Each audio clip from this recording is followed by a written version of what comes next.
भर में 25 राज्यों भारी बारिश की चपेट में आ गए हैं। बता दें कि यहां कई जगह स्कूल कॉलेजेस की छुट्टी कर दी गई है। बता दें कि वहीं गुजरात के 8 जिलों में रेड अलर्ट जारी हुआ है और इधर बिहार, झारखंड और यूपी के कई इलाके अब भी सूखे हैं।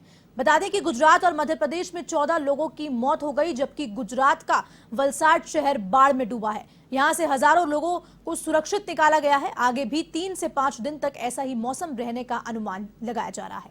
वहीं मध्य प्रदेश में 33 जिलों में भारी बारिश का अलर्ट किया है, जबकि महाराष्ट्र के नासिक में गोदावरी नदी के किनारे बने कई मंदिर पानी में समा गए हैं। इसी बीच मध्य प्रदेश के भोपाल, इंदौर और जबलपुर समेत 33 जिलों में भारी बारिश के पूरे आसार हैं। बीते 2-3 दिनों से राज्य में रुक रुक कर तेज बारिश हो रही है और उधर तेलंगाना में गोदावरी नदी के दूसरे खतरनाक स्तर के निशान को पार कर लिया है। यहां वाटर लेवल 50.4 फीट तक पहुंच गया है, जिससे वृद्धाचलम में बाढ़ आने की आशंका जताई जा रही है। दूसरी तरफ राजस्थान में अगले 2 दिनों तक बारिश का अलर्ट जारी किया गया है।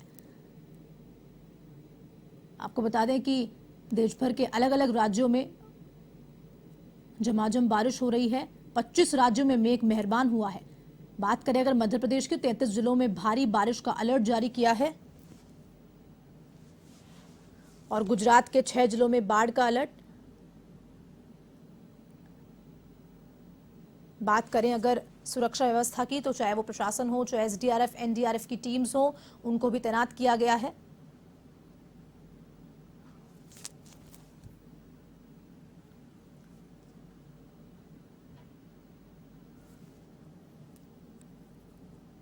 राजस्थान, महाराष्ट्र में भी चेतावनी दी गई है और 25 राज्यों में मेघ मेहरबान हुआ है।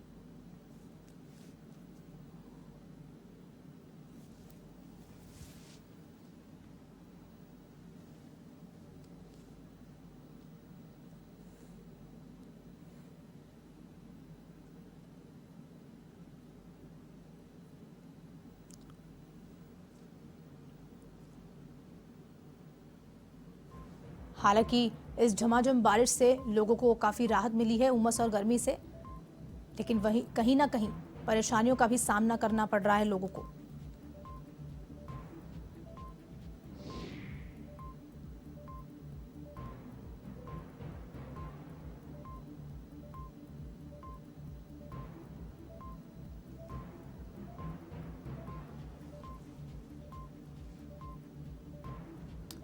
राजस्थान, महाराष्ट्र सहित कई राज्यों में भी अलर्ट्स जारी कर दिए गए हैं। एनडीआरएफ, सीआरपीएफ की टीम्स को तैनात कर दिया गया है।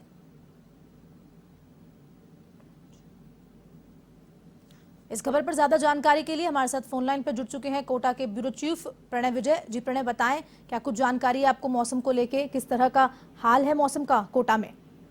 जी हर्षिता, कोटा संभाग में नदियों और बांधों में पानी आना शुरू हो गया है। टोंक में कल तेज बारिश के बाद बीसलपुर बांध में भी पानी की आवक तेज हुई है। बांध में 309.5 आरएल मीटर से बढ़कर 309.12 आरएल मीटर पानी दर्ज किया गया है। मतलब अच्छी बारिश है। जितनी अच्छी बारिश हो रही है, बारिश की संभावनाएं अभी बताई जा रही हैं। अजमेर, बूंदी, बांसवाड़ा, बारां, कोटा संभाग की बात करें अपन तो बारां में और कोटा में बारिश की संभावनाएं बताई जा रही हैं। मानसून देरी से आया है। अगले 4 दिनों तक भारी बरसात की संभावना है। देर से मानसून आया है, फिर भी चंबल की बदौलत कोटा ग्रीन जोन में बदल गया है। आप देख सकते हैं कि जिस तरीके से इसी वजह से जो सिंचाई विभाग ने कोटा को ग्रीन जोन में रखा गया है। पिछले साल के मुकाबले 11 जुलाई तक 26% बारिश हुई थी। इस साल जुलाई में 98 mm बारिश हुई है, जबकि पिछले साल 73 mm बारिश थी। औसत से 61% अधिक बरसात कोटा में हो चुकी है, कोटा संभाग में हो चुकी है। कोटा, बूंदी और बारां झालावाड़ में लगातार बरसात है। अभी आज की मौसम की बात करें तो आज पूरा सूरज निकला हुआ है और उमस का मौसम है। और मौसम विभाग ने चेतावनी दी है कि दिन में 3 बजे बाद तक कोटा में बरसात हो सकती है। जी प्रणय, अगर प्रशासन की बात की जाए तो किस तरह की अब तैयारियां की गई हैं? प्रशासनिक रूप से आप देखें तो कोटा में चंबल नदी बहती है। उसके अलावा कोटा का डाइवर्जन चैनल था पहले जो बना हुआ था, जो पूरे कोटा में बाढ़ आ जाती थी, तो उसके बाद में कोटा में डाइवर्जन चैनल बनाया गया, क्योंकि जो आसपास के जंगल है वहां से पानी पूरा कोटा ढलान पे है, तो पानी कोटा में भर जाता था, काफी बाढ़ आ जाती थी। लेकिन इस साल जो कोटा के निचले इलाके हैं, जो चंबल नदी के किनारे पे इलाके हैं, जो बैराज के अगर गेट खोलते हैं तो चंबल के जो निचले इलाके हैं, नयापुरा स्टेशन क्षेत्र के जो इलाके हैं, वहां पर अक्सर बाढ़ आ जाती है। तो प्रशासन इस तरीके से सतर्क है कि वहां के जो रहनिवासी हैं, उनको जो किनारे रह रहे हैं, उनको सतर्क कर दिया गया है कि किसी भी समय अगर बैराज के गेट खोले जाते हैं तो संभावना है उनके मकानों में पानी भर जाएगा, तो उनको हटाने की कवायद तेज कर दी है प्रशासन ने, अलर्ट कर दिया है। उसके अलावा जो शहर के नदी नाले हैं, नालों की सफाई लगातार चल रही है। लगभग कमोबेश सारे नाले साफ हो चुके हैं, जिससे पानी निर्विघ्न रूप से बहकर नदी में चल जाए। जी अर्चिता। जी प्रणय, तमाम जानकारी साझा करने के लिए आपका बहुत बहुत धन्यवाद। तो ये थे फोन लाइन पे प्रणय विजय, कोटा के ब्यूरो चीफ, जिन्होंने बताया कि किस तरह से कोटा में प्रशासन अलर्ट मोड पर है और किस तरह की तैयारियां की जा रही हैं इस चीज से निपटने के लिए। वहीं अगर मध्य प्रदेश की बात की जाए तो 33 जिलों में, मध्य प्रदेश के 33 जिलों में अलर्ट जारी किया गया है बारिश को देखते हुए।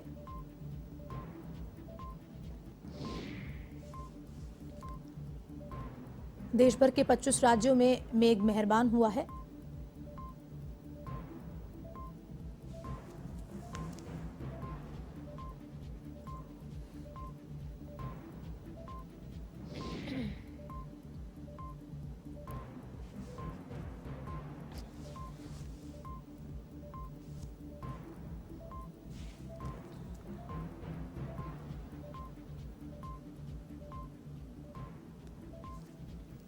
इस खबर पर ज्यादा जानकारी के लिए हमारे साथ देहरादून से एवं संवाददाता जुड़ चुके हैं यशराज जी। यशराज, बताएं देहरादून में किस तरह का मौसम देख पा रहे हैं आप?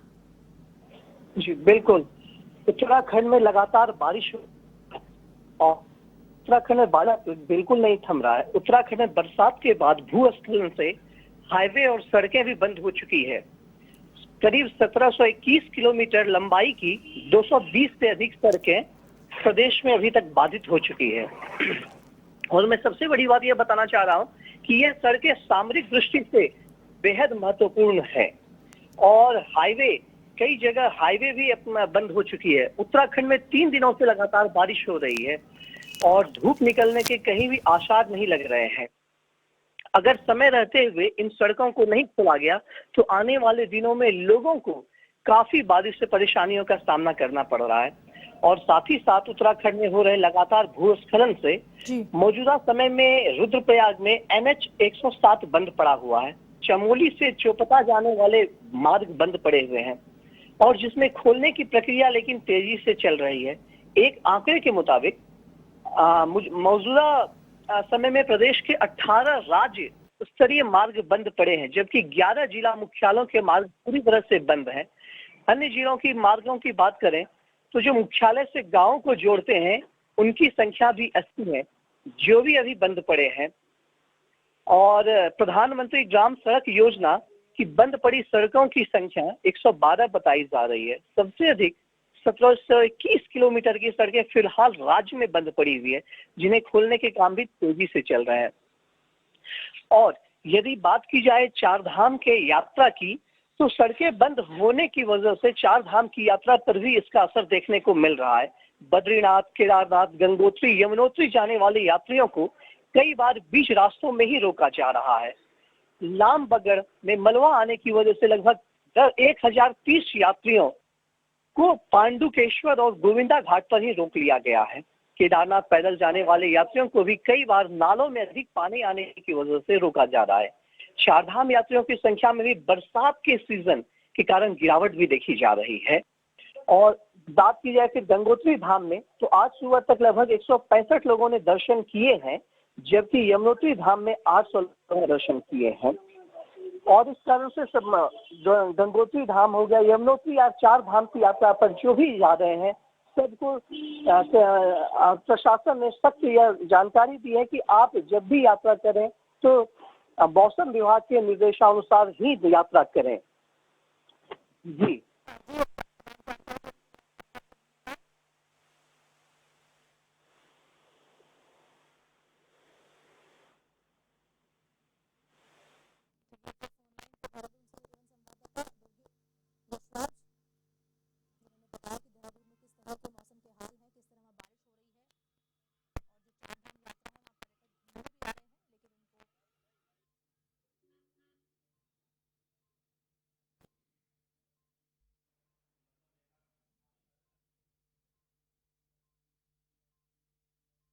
25 राज्यों में मेघ मेहरबान। बात करें अगर मध्य प्रदेश के, तो मध्य प्रदेश में 33 जिलों में भारी बारिश का अलर्ट जारी किया गया है मौसम विभाग के द्वारा।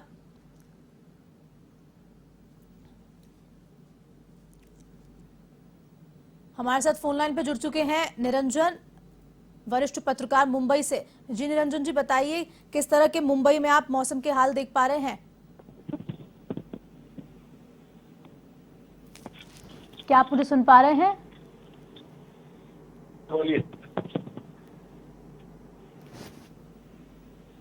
हज़्ज़ा बारिश की बात हम कर रहे हैं और मुश्किल ऐसी है कि पूरे देश में बरसात ने कोहराम मचाया हुआ है। अब गुजरात देख लीजिए, मध्य प्रदेश देख लीजिए, महाराष्ट्र देख लीजिए, लेकिन वो कहते हैं कि किसी कवि ने लिखा है कि काश ऐसा हो पाता, तू मुझ पर जमकर बरस जाता। लेकिन अब हालत ऐसी है कि अब तुझसे क्या शिकवा करूं, तेरी इस बारिश ने तबाही बहुत मचाई है। बाढ़ की चपेट में महाराष्ट्र सहित गुजरात और मध्य प्रदेश के बहुत सारे हिस्से इस तरह से आए हैं कि वहां पर लोग इतने परेशान हो गए हैं कि न घर से निकल पा रहे हैं न कुछ कर पा रहे हैं। महाराष्ट्र की बात करें तो यहाँ पर मूसलाधार बारिश लगातार जारी है। मुंबई तो फिर भी अभी ठीक ठाक है, लेकिन प्रदेश के दूसरे इलाकों में, नासिक में पूरा का पूरा एक डूब गया है पूरा इलाका, और गोदावरी नदी के उफान के कारण वहां पर कई मंदिरों में पानी भर गया है। पिछले करीब 48 घंटे से नासिक में इतनी बारिश हुई है जितनी पिछले 3 साल में कभी नहीं हुई, और सबसे ज्यादा बारिश वहां पर आसपास के इलाकों में हुई तो पूरा इलाका पानी से भरा हुआ है। अब पालघर जो है इलाका महाराष्ट्र, वहां पर भी बहुत ज्यादा बारिश है, लेकिन गुजरात से लगता हुआ जो महाराष्ट्र का इलाका है, दक्षिणी गुजरात और उत्तर महाराष्ट्र, यहाँ पर इतनी बारिश है कि लोगों की परेशानियां लगातार बढ़ती जा रही है। और ये परेशानियां मुझे लगता है कि आने वाले 24 घंटों में और बढ़ेगी, क्योंकि मौसम विभाग ने भारी बारिश की और चेतावनी दी है। इस सब के बीच ट्रेनों की जो आवाजाही है उसमें कोई बहुत असर नहीं पड़ा है, क्योंकि लंबी दूरी की जो ट्रेनें हैं वो पटरियों पर चल रही है, लेकिन लगता है कि आने वाले समय में उन पर भी असर पड़ेगा।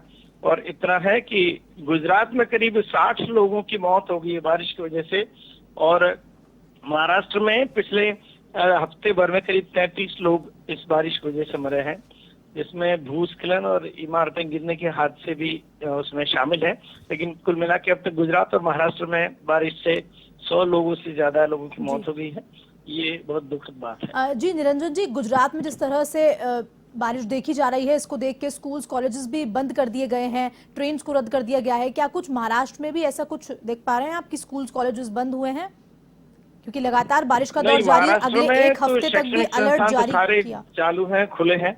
गुजरात में इसलिए क्योंकि गुजरात में शहरी इलाकों में बहुत ज्यादा बारिश है, और ग्रामीण क्षेत्रों में तो वैसे भी कोई बहुत फर्क नहीं पड़ता है, क्योंकि छोटी जगह है और वहां पर आवाजाही लग जाती है। लेकिन गुजरात में आप देखिए कि सूरत में सब कुछ बंद है, अहमदाबाद पूरी तरह पानी से डूब चुका है, और यही हाल महाराष्ट्र में नासिक शहर में जरूर है, और तो कहीं है नहीं, लेकिन मुंबई में फिलहाल हालत ठीक है।